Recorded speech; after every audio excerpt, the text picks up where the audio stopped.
How are you? Welcome to SST की पाठशाला। ठीक है, हम लोग अभी कर रहे हैं मॉडर्न हिस्ट्री और मॉडर्न हिस्ट्री में क्लास 8 चैप्टर 1। इसका पार्ट 1 हम लोग कर चुके हैं और पार्ट 2 में देखेंगे कि डिफरेंट जो गवर्नर जनरल थे या वायसराय थे उनका टाइमिंग क्या था और ब्रिटिशर्स जो थे उनका एडमिनिस्ट्रेटिव मेथड क्या था, कैसे ब्रिटिशर्स जो थे वो डिफरेंट थे। ठीक है, इंडियन जो भी रूलर थे मोनार्की के उनसे वो कैसे डिफरेंट थे, कैसे इतना स्मूथली रूल किए इंडिया पे, तो उसके कुछ एडमिनिस्ट्रेटिव मेथड को भी जानेंगे और जानेंगे कुछ गवर्नर जनरल के बारे में कि उनकी क्या स्पेशलिटी थी, वायसराय कौन होते थे, गवर्नर जनरल कौन होते थे। So let's start. East India company, इसके बारे में मैं आपको बता चुका हूं। East India company east India company एक कंपनी थी। कहां की कंपनी थी ईस्ट इंडिया कंपनी? तो इंग्लैंड की एक कंपनी थी। इस कंपनी की स्पेशलिटी ये थी कि ये मोनोपोली राइट लेकर के आई थी। ठीक है, कहां से मोनोपोली राइट लेकर के आई थी? ये मोनोपोली राइट लेकर के आई थी ब्रिटेन से। ठीक है, मोनोपोली राइट का मीनिंग क्या होता है? मोनोपोली राइट का मीनिंग होता है एकाधिकार। ठीक है, जैसे कि एक ब्रिटेन की जो सम्राज्ञी थी, मींस इम्प्रेस थी। ठीक है, वहां की जो रानी थी उससे एक परमिशन लेकर के आए थे कि इंडिया और इंडियन सब कॉन्टिनेंट के बारे में आपको बता चुके हैं कि इंडिया और इंडियन सब कॉन्टिनेंट में अगर कोई ट्रेडिंग करेगा तो बस ब्रिटेन की एक कंपनी ट्रेडिंग करेगी और वो कंपनी होगी ईस्ट इंडिया कंपनी। ब्रिटेन से किसी दूसरी कंपनी को ट्रेडिंग करने का राइट नहीं था इंडियन सब कॉन्टिनेंट के साथ। ये होता है मोनोपोली राइट, और ब्रिटिश ईस्ट इंडिया कंपनी ऐसी मोनोपोली राइट लेकर के वो ब्रिटेन से ही आई थी। ठीक है, और हम लोग देखेंगे कि 1757 के बाद जब वो बैटल ऑफ प्लासी जीतती है ईस्ट इंडिया कंपनी, सो ऐसे मोनोपोली राइट लेने की वो कोशिश करती है। जितने भी राजा से वो बैटल जीतती है तो पर्टिकुलर एरिया मोनोपोली राइट ले लेती है ट्रेडिंग के फील्ड में, कि बस इस फील्ड में उन्हीं को राइट रहेगा, उन्हीं को अधिकार रहेगा। किस चीज का? उन्हीं को अधिकार रहेगा आपको ट्रेडिंग करने का। अगर किसी को ट्रेडिंग करना भी है उस पार्टिकुलर एरिया से, सो आपको उनकी परमिशन लेनी पड़ेगी। ठीक है, सो ऐसे कुछ एडमिनिस्ट्रेटिव मेथड्स, ऐसे कुछ ट्रेडिंग मेथड्स यूज किए ब्रिटिशर्स और इतने ज्यादा सक्सेस हुए। तो जानते हैं हम ईस्ट इंडिया कंपनी, जान चुके ईस्ट इंडिया कंपनी क्या थी? तो इंग्लैंड की एक कंपनी थी जिसके पास मोनोपोली राइट था इंडियन और इंडियन सब कॉन्टिनेंट में और साउथ ईस्ट एशियन कंट्री के साथ ट्रेडिंग करने का। ठीक है, दो बातें बार बार आती, गवर्नर जनरल और वायसराय। ठीक है, बहुत सारे बच्चों को ये बात नहीं समझ में आती गवर्नर जनरल और वायसराय क्या होते हैं। लोगों को लगता है कि दोनों सिमिलर ही होते थे। नहीं, दोनों में डिफरेंट होता है। दोनों में क्या डिफरेंस है?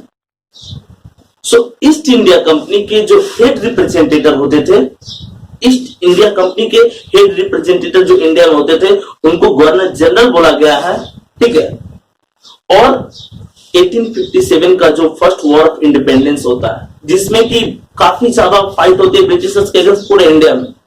ठीक है, और इस बात को रियलाइज करता है ब्रिटेन की जो गवर्नमेंट रहती है, इस बात को रियलाइज करती है।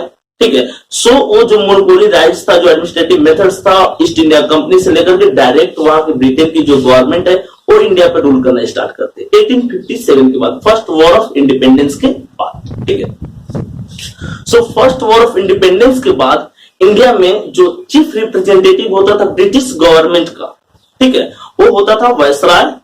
और इससे पहले 1757 से, ठीक है, या हम कह सकते हैं कि रॉबर्ट क्लाइव जो था उसके बाद यानी 1765 से लेकर के 1857 तक जो ईस्ट इंडिया कंपनी का हेड रिप्रेजेंटेटिव होता था, ठीक है, उसको बोला गया गवर्नर जनरल। तो एक बात आप माइंड में लॉक कर लीजिएगा। ठीक है, इसमें क्वेश्चन किस तरह से रहते हैं? इसमें क्वेश्चन रहते हैं who was the first governor general, who was the last governor general, who was the first viceroy, who was the last viceroy। सो आपको याद रखना पड़ेगा। ठीक है, east India company governor general और वायसराय, तो गवर्नर जनरल भी आप जानेंगे और वायसराय भी जानेंगे। ठीक है, first governor general Warren Hastings को माना जाता है। ठीक है, स्टार्टिंग स्टेज में अगर हम बात करते हैं रॉबर्ट क्लाइव का, जो वॉरेन हेस्टिंग्स से पहले थे, ये पूरे इंडिया के रिप्रेजेंटेटिव नहीं थे, इंडिया के गवर्नर जनरल नहीं थे, ये ओनली बंगाल के गवर्नर जनरल थे। ठीक है, रॉबर्ट क्लाइव बंगाल के गवर्नर जनरल थे। इंडिया के गवर्नर जनरल की बात करेंगे तो वॉरेन हेस्टिंग्स जो थे वो इंडिया के गवर्नर जनरल थे। ठीक है, फर्स्ट गवर्नर जनरल और लास्ट गवर्नर जनरल की बात करेंगे तो चार्ल्स जॉन कैनिंग। ठीक है। कैनिंग जो थे वो लास्ट गवर्नर जनरल थे, ठीक है। और इसके साथ ही साथ वो फर्स्ट वायसराय भी थे, मींस वो ईस्ट इंडिया कंपनी के लास्ट गवर्नर जनरल थे और ब्रिटिश गवर्नमेंट के फर्स्ट वायसराय भी थे। कौन? चार्ल्स जॉन कैनिंग, ठीक है। लास्ट वायसराय की बात करते हैं अगर हम लोग, तो लॉर्ड माउंटबेटन थे लास्ट वायसराय इंडिया के, इंडिया के लास्ट वायसराय। अगर यहाँ पे एक और क्वेश्चन आपसे पूछा जाए, who was the first and last viceroy of India, और आपको नाम बताना है कोई इंडियन का, तो आपके थे सी राजगोपालाचारी। सी राजगोपालाचारी काफी कम, इनका ड्यूरेशन नियर अबाउट 2 इयर्स के आसपास रहता है, ठीक है। 2 इयर्स तक ये क्या रहते हैं, सी राजगोपालाचारी जो है वो वायसराय रहते हैं, उससे भी कम, ठीक है। सो वो फर्स्ट इंडियन थे जो कि क्या बने थे, वायसराय बने थे इंडिया के। एक बार हम लोग फोकस करेंगे टाइमिंग के बारे में कि कौन कौन से गवर्नर जनरल कब से कब तक एडमिनिस्ट्रेट किया इंडिया को। हेस्टिंग्स की बात करें तो 1774 से 1785 के बीच में क्या किया हेस्टिंग्स, इंडिया के गवर्नर जनरल रहे। सबसे बड़ी बात की जो आपकी पॉपुलेशन काउंटिंग वाला बात होती है तो हेस्टिंग्स के टाइम में हुआ था, ठीक है। लॉर्ड वेल्सी काफी इंपॉर्टेंट रोल प्ले किए ब्रिटिश एडमिनिस्ट्रेशन में। और बात करते हैं हम लोग वेल्सी की, तो वेल्सी ने वेल्सी क्या किया था, सब्सिडी अलायंस जैसी चीजों को इंट्रोड्यूस किया था। सब्सिडी अलायंस का मीन्स था कि आपकी जो आर्मी है वो ब्रिटिश आर्मी के साथ मिलकर के फाइट करेगी। ब्रिटिश आर्मी अगर किसी राजा किसी किंग के किंगडम पे अटैक करती है तो आपकी आर्मी उनको सपोर्ट करेगी, ब्रिटिश आर्मी की टोटल मेंटेनेंस आपको देखेगी। और सब्सिडी अलायंस जैसी चीजों को किसने इंट्रोड्यूस किया था, लॉर्ड वेल्सी ने, ठीक है। लॉर्ड, और इनका ड्यूरेशन था 1798 से 1805। बेंटिक की बात करें तो 1828 से 1835, ठीक है। और बेंटिक को एक श्रेय दिया जाता है जितने भी आपके सोशल इविल्स थे स्टार्टिंग स्टेज में, राजा राममोहन रॉय और लॉर्ड विलियम बेंटिक ने मिलकर के ऐसे सोशल इविल जैसे कि सती प्रथा हो गया, बाल विवाह हो गया, ऐसे, या हम बोलेंगे वीडियो रीमैरिज, सो ऐसी चीजों को क्या किए, एबॉलिश किए, ठीक है। और वीडियो रीमैरिज जैसी चीजों को इंट्रोड्यूस किए लॉर्ड विलियम बेंटिक। इनको श्रेय जाता है कि ये इंडिया के डेवलपमेंट के लिए काम किए थे, ऐसे सोशल इविल्स को भी खत्म किए थे। डलहौजी के बारे में अगर हम बात करेंगे तो डलहौजी को डॉक्ट्रिन ऑफ लैप्स के लिए जाना जाता है। ये डॉक्ट्रिन ऑफ लैप्स क्या है, मीन्स कि अगर किसी किंग के पास अपना रिप्रेजेंटेटिव ना हो, कोई उसका अपना सन ना हो, सो ऐसे किंगडम को ब्रिटिश एम्पायर के साथ मिला लिया जाता था, ठीक है। सो ऐसे मेथड्स को किसने इंट्रोड्यूस किया था, लॉर्ड डलहौजी ने। ड्यूरेशन क्या था इनका, 1848 से 1856 तक ये रूल किए थे, ठीक है। कैनिंग की बात करेंगे तो 1856 से 1862 तक फर्स्ट आपके वायसराय थे और लास्ट गवर्नर जनरल थे, ठीक है। लॉरेंस 1864 to 1869 तक रूल किए थे, ठीक है। लिटन की बात करेंगे तो 1876 से 1880 तक रूल किए थे। रिपन की बात करेंगे तो 1880 से 1884 तक रूल किए थे। कर्जन 1889 से 1905। लॉर्ड कर्जन का एक बड़ा अगर हम बोलेंगे वर्क तो इन्होंने बंगाल को डिवाइड किया था, ठीक है। हार्डिंग 1910 to 1916 जब ये इंडिया के वायसराय थे उसी टाइम फर्स्ट वर्ल्ड वॉर हुआ था। इरविन 1926 से 1931 सिविल डिसोबीडियंस मूवमेंट के टाइम में इरविन थे इंडिया के वायसराय। गांधी जी के साथ जो राउंड टेबल कॉन्फ्रेंस हुआ था वो इरविन के साथ हुआ था, ठीक है। सो डिफरेंट गवर्नर जनरल और वायसराय के बारे में हम लोग अभी तक जाने। एडवर्टीजमेंट हेल्प क्रिएट टेस्ट, एक बात माइंड कर लीजिए, ब्रिटिशर्स इंडिया में ट्रेडिंग करके मैक्सिमम प्रॉफिट लेने आए थे, ठीक है। और इस चीज के लिए वो अपने गुड्स का एडवर्टीजमेंट करते थे, एक अच्छे स्किल पे वो अपने गुड्स का एडवर्टीजमेंट करते थे, ठीक है। और एडवर्टीजमेंट मेथड्स मींस अगर ये सपोज मैनचेस्टर से बनकर कोई क्लोथ आता था तो उस पे एक टैग लगा रहता था मेड इन मैनचेस्टर, ठीक है, एक ब्रांड शो करता था वो। ऐसे उन्होंने अपने ट्रेडिंग को अपलिफ्ट किया, ठीक है।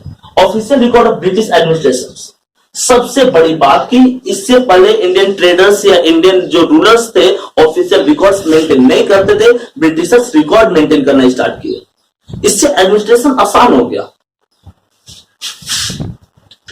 बोला कि the British believe that the act of writing was important. Britishers का एक बिलीव था कि एक्ट ऑफ राइटिंग जो है इंपॉर्टेंट है, रिटन वर्क होना चाहिए ताकि उनको एक प्रॉपर आइडिया मिल सके। ठीक है, कि कहां पे उनका इन्वेस्टमेंट ज्यादा हो रहा है, कहां पे उनका इन्वेस्टमेंट कम हो रहा है। बोला कि every instructions, plan, policy, decision, agreement, investigations had to be clearly written up. Administration के लिए जो जो चीजें रिक्वायर्ड है, ठीक है, वो कौन कौन सी चीजें रिक्वायर्ड है आपके, तो instructions, plan, policy, decision, agreement और इन्वेस्टिगेशन, हर चीज को अच्छा से लिखा जाता था, हर चीज नोट रहता था। ऐसी चीजों को अगर सपोज कीजिए स्मॉल प्रोविंसेस में भी इंट्रोड्यूस करना है तो ब्रिटिशर्स के लिए आसान रहता था। ठीक है, और रिटन रिकॉर्ड रखना इसलिए आसान हो गया क्योंकि इस टाइम तक इंडिया में प्रिंटिंग प्रेस इंट्रोड्यूस हो चुका था। ठीक है, the British also felt that all important document and letter needed to be carefully preserved। और ब्रिटिशर्स इस बात को भी फील किया, ठीक है, कि जो भी आपके पास डॉक्यूमेंट्स है एडमिनिस्ट्रेशन से रिलेटेड उसको अच्छा से प्रिजर्व करके रखना। ठीक है, ये तो अपने रिटन रिकॉर्ड्स को रखते थे, साथ ही साथ जो पुराने टाइम के इंडियन रूलर्स के जो एडमिनिस्ट्रेशन से रिलेटेड बुक थी, जो मैन्युस्क्रिप्ट होती थी, उसको भी अच्छा से प्रिजर्व करके रखते थे ताकि एडमिनिस्ट्रेशन में आसानी रहे इनको। ठीक है, Britishers set up records rooms attached to all administration institutions, और इन्होंने अलग से रिकॉर्ड रूम बनाया ताकि इसमें जितने भी एडमिनिस्ट्रेशन से रिलेटेड डॉक्यूमेंट्स हो उसको रख सके। एक बेनिफिट क्या है कि रिटेन रिकॉर्ड जब से ब्रिटिशर्स मेंटेन करना स्टार्ट किया, एडमिनिस्ट्रेशन उनके लिए आसान रहा। ठीक है, पूरा कि the village tehsildar office, the collectorate, the commissioner office, the provincial secretariats, अलग अलग लेवल से, तहसीलदार से लेकर के प्रोविंशियल सेक्रेटेरिएट तक। ठीक है, हर किसी के पास रिटन रिकॉर्ड्स रहता था, हर किसी के पास ऑफिशियल डॉक्यूमेंट्स रहता था जिसके बेस पे वो रूल कर सके। रूल करना आसान रहा रिटन डॉक्यूमेंट्स के बेस पे ब्रिटिशर्स के टाइम में। उनके लिए बड़ी अचीवमेंट्स थी रिटन रिकॉर्ड्स। ठीक है, The National Archives of India came up in the 1920s। आर्चिव्स का मीन्स क्या होता है, जहां पे प्रिजर्व करके रखा जाए मैन्युस्क्रिप्ट को, वो कब इंट्रोड्यूस हुआ, तो 1920s में। ठीक है, नेशनल आर्चिव्स, और अभी जो है पुणे यूनिवर्सिटी में प्रिजर्व करके रखा गया बहुत सारे मैन्युस्क्रिप्ट, ऐसे आर्चिव्स पुणे यूनिवर्सिटीज में है। ठीक है, तो इस तरह से आपका चैप्टर 1 जो है क्लास 8 का वो खत्म होता है। इसके बाद भी अगर आपको कोई डाउट है चैप्टर 1 से रिलेटेड तो आप कमेंट करके पूछ सकते हैं। ऐसे अमेजिंग एक्सप्लेनेशन के लिए आप एसएसटी की पाठशाला को लाइक करें, सब्सक्राइब करें और शेयर करें। बाय।